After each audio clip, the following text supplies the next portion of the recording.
Hello, welcome to my channel. ഇന്ന് നമുക്ക് ശംഖുപുഷ്പം പൊട്ടിക്കാം. ശംഖുപുഷ്പം പല പേരിൽ അറിയപ്പെടും. അപരാജിത, ഏഷ്യൻ പീജിയൻ ഫ്ലവർ, പിന്നെന്താ ശംഖുപുഷ്പം എന്ന് നമ്മൾ സാധാരണ പറയണത് അല്ലേ. അപ്പോൾ അങ്ങനെ പല പേരിൽ അറിയപ്പെടാറുണ്ട്. പക്ഷേ ഈ അപരാജിത എന്ത് വന്നു എന്ന് എനിക്ക് മനസ്സിലാവണില്ല കേട്ടോ. അതൊരു ഒരു സുഖമില്ലാത്തൊരു പേരല്ലേ. അപ്പം ഞാൻ ഇതിൻ്റെ പൂവ് പൊട്ടിക്കുക. ഇന്ന് ഇതുകൊണ്ടുള്ള കുറച്ച് കാര്യങ്ങളാണ്. അപ്പോൾ ഇതിൻ്റെ പൂവ് പൊട്ടിച്ചിട്ട് ഞങ്ങൾക്ക് ചായ ഉണ്ടാക്കി ഞാനും വള്ളി രാവിലെ കുടിക്കാറുണ്ട്. അപ്പോൾ ഇതിൻ്റെ ചായ ഞാൻ മുൻപ് ഇട്ടിട്ടുണ്ട്. അത് സ്റ്റാർട്ടിങ്ങിൽ ഇട്ടിട്ടുള്ളൂ. അത്ര നല്ല വീഡിയോ ഒന്നും അല്ലായിരുന്നു. അതിൻ്റെ എഡിറ്റിംഗ് ഒന്നും ഉണ്ട്. അപ്പം ഞാനിത് വെള്ളം തിളപ്പിച്ചു, അതിലേക്ക് പൂവിട്ടു. അപ്പോൾ അതിന് നല്ലൊരു കളർ വരും കണ്ട. അത് കഴുകി വെച്ച ബസ്മതി റൈസിൽ ഒഴിച്ചു വെച്ചു. എന്നിട്ട് അത് കുറച്ച് നേരം കുതിരാൻ വയ്ക്കാം. 1 മണിക്കൂർ 1.5 മണിക്കൂറോളം അത് ഇങ്ങനെ കുതിരട്ടെ കേട്ടോ. അപ്പോൾ അത് മാറ്റി വയ്ക്കാം. അത് കഴിഞ്ഞതിന് ശേഷം ഒരു പാൻ വെച്ച് കുറച്ച് നെയ്യ് ഒഴിക്കാം. നെയ്യ് ഇഷ്ടമില്ലാത്തൊരു നെയ്യ് ഒഴിക്കണം എന്നില്ല, അല്ലാതെ തന്നെ റോസ്റ്റ് ചെയ്താലും മതി കേട്ടോ. അപ്പോൾ അത് ഉരുകി കഴിഞ്ഞപ്പോൾ ഇനി നമുക്ക് കുറച്ച് കാഷ്യൂസ് ഇടാം. അതും കയ്യിലുണ്ടെങ്കിൽ മാത്രം ഇട്ടാൽ മതി, അല്ലെങ്കിൽ ഇടേണ്ട കാര്യമില്ല. അപ്പോൾ കുറച്ചും കൂടെ ടേസ്റ്റ് കിട്ടും. പിന്നെ കുട്ടികൾക്കൊക്കെ കഴിക്കുമ്പോൾ നല്ല ഒരു രുചിയല്ലേ അതിങ്ങനെ കഴിക്കുമ്പോൾ. അതാണ് കേട്ടോ അങ്ങനെ ഇട്ടിരിക്കുന്നത്. അപ്പോൾ അങ്ങനെ വേണ്ടാന്നുണ്ടെങ്കിൽ ഇടണ്ട. അപ്പോൾ അത് ഒന്ന് നല്ല ഒരു ബ്രൗൺ കളറാവട്ടെ കേട്ടോ. കരിയണ്ട, അത് നോക്കിയിട്ട് വേണം. അപ്പോൾ ഏകദേശം കളറായിട്ടുണ്ട്. ഇനി നമുക്ക് കുറച്ച് നാളികേരം ചെരുകി വെച്ചിട്ടുണ്ട്. ആ ചെരുകിയ നാളികേരം നമുക്കിതിൽ ഇട്ട് കൊടുക്കണം. അപ്പം നാളികേരം നമുക്ക് 1/4 കപ്പ് നാളികേരം ചെരുകിയത് അത് ഇട്ട് കൊടുത്തിട്ട് നന്നായിട്ടൊന്ന് ഇളക്കാം. നാളികേരം ഇങ്ങനെ റോസ്റ്റ് ചെയ്തിട്ട് നമ്മൾ ഉണ്ടാക്കുമ്പോൾ ഭയങ്കര ഒരു ടേസ്റ്റാണ് കേട്ടോ. അതാണ് ഇങ്ങനെ ചെയ്യുന്നത്. അത് പണ്ടൊക്കെ ചെയ്യുക അങ്ങനെയല്ല, നേരെ ശർക്കരയിലേക്ക് ഇടും, അങ്ങനെയാണ്. കുറച്ച് ഏലക്കായ അത്രയും കൂടി ഇട്ടിട്ട് നന്നായിട്ടൊന്ന് ഇളക്കാം. ഏലക്കായ വേണമെന്നില്ല, അല്ലെങ്കിൽ ജീരകം. ഓരോരുത്തർക്ക് ഓരോ ഫ്ലേവറാണ് ഇഷ്ടം, അതാണ് അങ്ങനെ പറഞ്ഞത് കേട്ടോ. അപ്പം നന്നായിട്ട് ഇളക്കുക, കരിയണ്ട. ഇങ്ങനെ ഒന്ന് റോസ്റ്റ് ചെയ്ത് അങ്ങനെ അതിൻ്റെ വെള്ളം ഒന്ന് വലിഞ്ഞ് കിട്ടിയാൽ മതി. അപ്പോൾ നാളികേരത്തിൻ്റെ നല്ലൊരു മണമൊക്കെ വരാൻ വേണ്ടിയിട്ടാണ് ഇങ്ങനെ ഇളക്കണം. തീ കുറച്ചിട്ടിട്ട് നമുക്കിങ്ങനെ ചെയ്തെടുക്കണം. ഇപ്പോൾ ഏകദേശം ആയിട്ടുണ്ട്. ഇനി നമുക്ക് ശർക്കര ചേർത്ത് കൊടുക്കാം. ശർക്കര പൊടിച്ച് വെച്ച ശർക്കരയാണ്. അപ്പോൾ അത് 1/4 കപ്പ് ഇട്ട് കൊടുക്കാം. 1/2 മുതൽ 1/4 ആവാം മധുരത്തിനനുസരിച്ച് കേട്ടോ. അപ്പോൾ അതൊന്ന് ഇളക്കി കഴിയുമ്പോൾ ഇതങ്ങോട്ട് ഉരുകും. അതെല്ലാം നിങ്ങൾക്ക് നല്ല ശർക്കരയാണ് കയ്യിലുള്ളതെന്നുണ്ടെങ്കിൽ ഉരുക്കി ഇതിൽ ഒഴിക്കാം. എന്നിട്ടിങ്ങനെ വറ്റിച്ചെടുക്കണം. ഇതാണ് എളുപ്പം. ജോലിക്ക് പോണവരാണെങ്കിലും അതല്ല ആദ്യമായിട്ട് ചെയ്യുന്നവരാണെങ്കിലും ഇതാണ് എളുപ്പം. അപ്പോൾ ഇത് ഏകദേശമായിട്ട് ഇതിങ്ങനെയാക്കി നമുക്ക് ഒരു പാത്രത്തിലാക്കി എടുത്ത് വെച്ചാൽ ഇടയ്ക്കിടയ്ക്ക് ഉണ്ടാക്കാവുന്നതാണ് കേട്ടോ.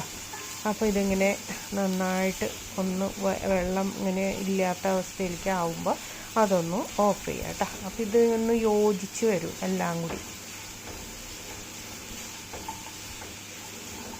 അതിൽ നിന്ന് തന്നെ വെള്ളമൊക്കെ വന്നിട്ട് അതിൽ നിന്ന് യോജിച്ച് വരും. നമുക്ക് ഉരുട്ടാൻ പറ്റുന്ന ഒരു പാകത്തിലാവും.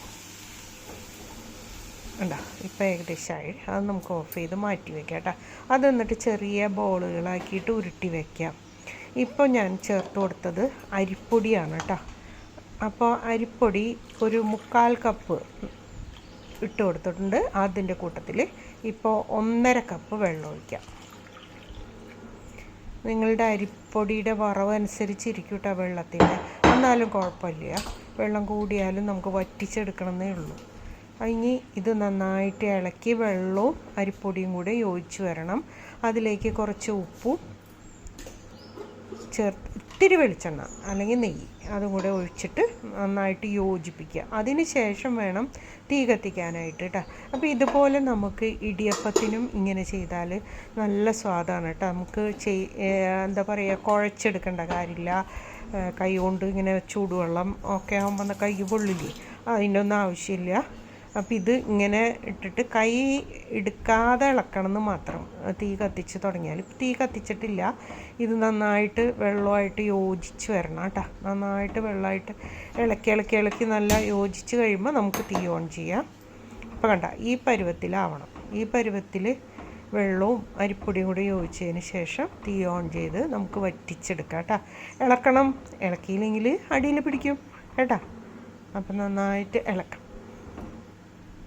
ഇപ്പോൾ ആവശ്യത്തിന് ഉപ്പിട്ടിട്ടുണ്ട്, എണ്ണ ഒഴിച്ചിട്ടുണ്ട്. ഇതിങ്ങനെ വിട്ടു പോരും കണ്ട. ഇപ്പോൾ ഏകദേശം വറ്റി തുടങ്ങിയിട്ടുണ്ട്. ഇനി നമുക്ക് ഉരുട്ടിയെടുക്കാൻ പാകത്തിനാവണം.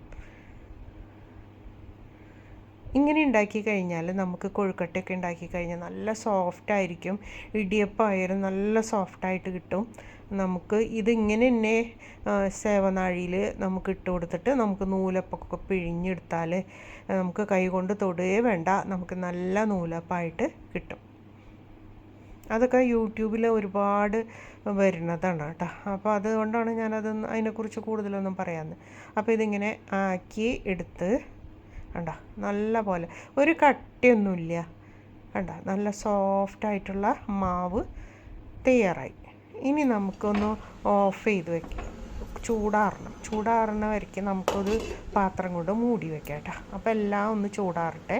അതിന് ശേഷം നമ്മൾ അരി കുതിർത്തിയിട്ടുണ്ടായിരുന്നല്ലോ, അത് ഞാൻ ഒന്ന് അരിപ്പയിൽ വാലാൻ വെച്ചിട്ട് എടുത്തു, ഒരു പ്ലേറ്റിൽ പരത്തി വെച്ചിട്ടുണ്ട്. ഇനി നമ്മളെ കുഴച്ച് വെച്ച മാവിൽ നിന്ന് കുറച്ചെടുത്തിട്ട് നമ്മൾ തിരിച്ച് വെള്ളം തൊടണം. വെള്ളം തൊട്ടിട്ട് വേണം ഇങ്ങനെ ചെയ്യാനായിട്ട്. അപ്പം നല്ല സോഫ്റ്റായിട്ട് കിട്ടും. എന്നിട്ട് നല്ല കയ്യിൽ ഒട്ടിപ്പിടിക്കൊന്നുമില്ല. കുറച്ച് വെള്ളം അങ്ങനെ തൊട്ടിട്ട് ഇങ്ങനെ ചെയ്യുക. കൈ കൊണ്ട് ചെയ്യാൻ ഇഷ്ടമില്ലാത്തവർ ഗ്ലൗസ് ഇട്ടിട്ട് ചെയ്തോളൂ കേട്ടോ. ഇത് ചൂടൊന്നുമില്ല. അപ്പോൾ അതിലേക്ക് നമുക്ക് ഉരുട്ടി വെച്ച നമ്മൾ ഫില്ലിങ് മാറ്റി വെച്ചിട്ടുണ്ടായിരുന്നില്ല, അത് ഉള്ളിലേക്ക് വെച്ചിട്ട് ഇതുപോലെ കവർ ചെയ്തെടുക്കുക കേട്ടോ. കണ്ടോ, അപ്പം നല്ല ഫിനിഷിങ്ങിൽ കിട്ടും. കുറച്ച് വെള്ളം ഇങ്ങനെ തൊട്ട് നന്നായിട്ട് ഉരുട്ടിയെടുക്കാം. ഇനി നമുക്ക് വേണ്ടത് നമ്മൾ കുതിർത്തി വാലാൻ വെച്ച് അരി ഉണ്ടല്ലോ, ബസ്മതി റൈസ്, അതിലേക്ക് ഇതിട്ടിട്ട് ഒന്ന് കവർ ചെയ്തെടുക്കുക അതിനെ. ഇത് കുട്ടികൾക്കൊക്കെ ഭയങ്കര ഇഷ്ടമാണ് ഇത് കഴിക്കാനായിട്ട്. നല്ല സോഫ്റ്റുമാണ്, നല്ല ടേസ്റ്റുമാണ് കേട്ടോ.